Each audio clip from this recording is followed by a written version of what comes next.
Bonjour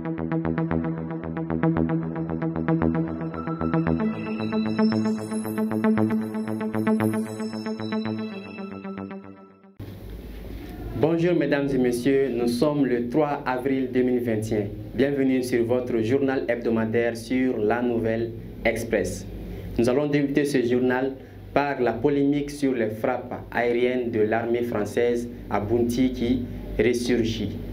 Le rapport d'enquête des Nations Unies envoyé à l'AFP ce mardi 30 mars accrédite l'hypothèse selon laquelle des civils figurent parmi les victimes du bombardement mené par l'armée française le 3 janvier près du village de Bounti, dans le cadre de l'opération Eclipse.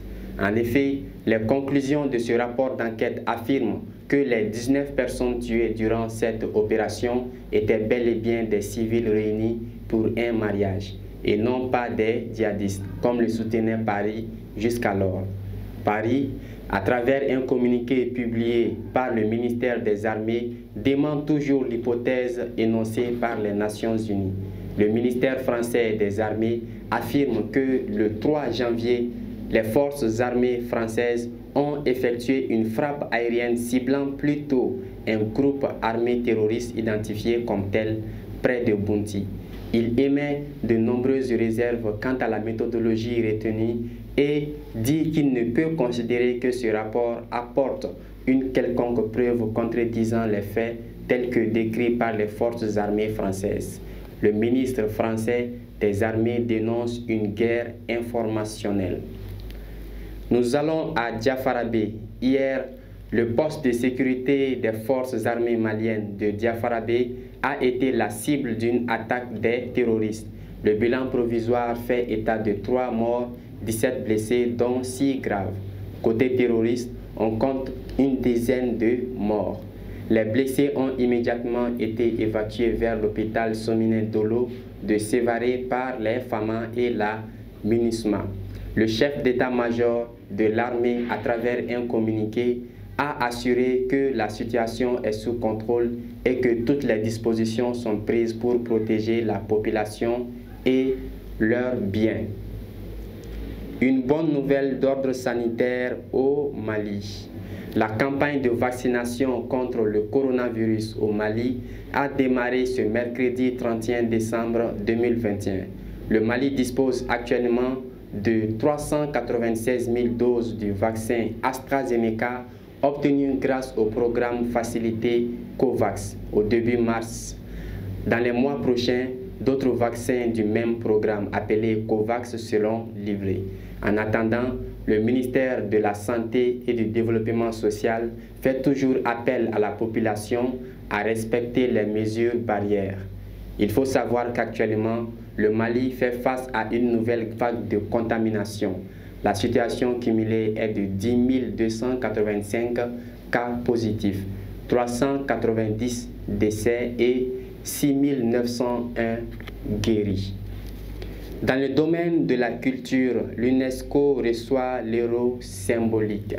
Le mardi 30 mars 2021, le Centre international de conférences de Bamako, CICB, a abrité la cérémonie de remise de l'euro symbolique au peuple malien et à la communauté internationale pour le préjudice subi lors de la destruction des patrimoines culturels mondiaux. Il s'agit des mausolées et de la porte secrète de la mosquée de Sidi Yahya démolie à Tombouctou par Ahmad al-Faki al-Mahdi, membre d'Al-Qaïda au Maghreb islamique condamné récemment par la CPI à 9 ans d'emprisonnement. L'événement, organisé par le Fonds au profit des victimes et le gouvernement du Mali en collaboration avec la Cour pénale internationale et l'UNESCO, était placé sous la haute présidence de son Excellence M. Mbandao, président de la transition et chef de l'État. Nécrologie dans ce journal. Foutango Babani Sissoko, homme d'affaires connu sous le nom de Baba Sora, est décédé le dimanche 28 mars dernier à Bamako des suites d'une longue maladie. Originaire de la région de Kaï, plus précisément de la commune de Diaba, il a été député de 2002 à 2014. Baba Sora était connu pour sa grande fortune et son immense générosité, notamment envers les pauvres et les griots. Avec sa richesse acquise d'une manière controversée dans les années 90, il crée la compagnie aérienne et lui donne le nom de Dabia. Enfin, enfant prodige et prodigue, il réalise le projet faramineux de construction de son village en bâtissant des maisons et en ramenant de l'eau et de l'électricité, du jamais vu au Mali. Surnommé le Kankou Moussa des temps modernes à cause de sa générosité extrême, il fait des dons immenses aux footballeurs, aux Maliens de l'extérieur en détresse et aux pauvres qui formaient des files indiennes devant sa maison. Sur les réseaux sociaux, des hommages, témoignages et éloges en son nom n'ont pas cessé de pleuvoir depuis son décès survenu des suites d'une longue maladie ce dimanche 28 mars. Que l'âme de ce compatriote puisse reposer en paix. Nous allons dans l'actualité sous-régionale. Investiture au Niger.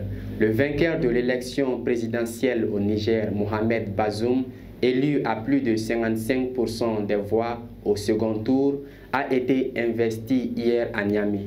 Le nouveau président de la République nigérienne a prêté serment au cours d'une cérémonie d'investiture ultra sécurisée qui s'est déroulée juste 2 jours après un coup d'État déjoué. En effet, des tirs nourris à l'arme lourde ont été entendus dans la nuit de mardi à mercredi dans le secteur de la résidence présidentielle à Niamey, la capitale du pays. C'est la première passation de pouvoir au sommet de la République nigérienne depuis son indépendance. Mohamed Bazoum prend le pouvoir dans un contexte où le pays fait face à plusieurs défis, dont l'insécurité, la pauvreté et la malgouvernance. En Tanzanie, des funérailles meurtrières.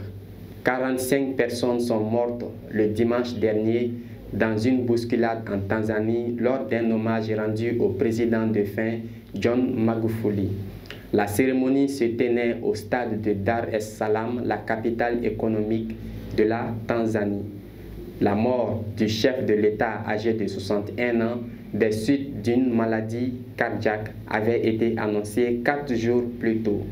Ce dimanche 21 mars, des dizaines de milliers de Tanzaniens s'étaient rendus au stade Uhuru de Dar es Salaam où son corps était exposé, marquant le début d'une semaine d'hommage à travers le pays.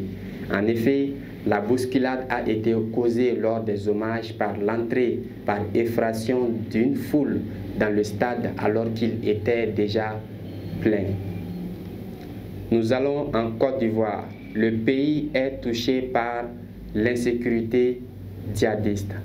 3 soldats ivoiriens et 3 terroristes ont été tués dans la nuit de dimanche à lundi après l'attaque de 2 positions de l'armée ivoirienne dans l'extrême nord du pays. Selon un communiqué du général de corps d'armée Lassina Doumbia, le chef d'état-major général des forces armées de Côte d'Ivoire, la première attaque est survenue à Kafolo et est le fait d'une 60aine de terroristes lourdement armés venant du Burkina Faso.